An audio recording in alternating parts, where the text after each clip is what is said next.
Salut YouTube! Bine v-am găsit la boss săptămânii direct din grădină. Dacă auziți zgomote pe fundal, nu vă supărați că avem ceva vizitator la întrețineri. Bun, și boss săptămânii, bineînțeles, iubitul nostru Neochilă, care l-a făcut acolo una. Da, vedeți, scoate așa în limbuță. Și bineînțeles că ea are barbă.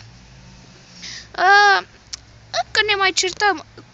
Deci acest videoclip este făcut chiar după cel cu neaurile săptămânii.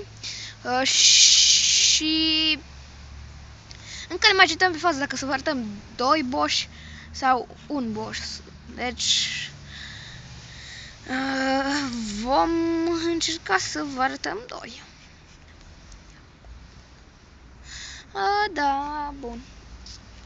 Acesta este Neochilă, după cum am spus, l-am făcut acolo, scoate așa o limbă, are niște ochi mari, mai mari, după cum i-am pus numele. Are un suc în formă de inimă și așa. Acum vine și celălalt boss, așteptați un pic. Are niște gropițe în obraj și scrie aici fain Neochilă. Bun, acum o să vă arăta un boss în premieră. Nea Patato. Și aia a făcut o bărbiță aici, seamănă mai mult cu niște dinți așa mai gingași de bebelaș. Serios. Și are un nas așa mare, năsucu. Uluculu. Niște ocheșori. Foarte drăguți. Cred că i-a făcut o colegă, nu mai țin minte. Așa, i-am pus aici niște iarbă. Și da, cam atât pentru acest episod. Vă rugăm frumos, lăsați subscribe.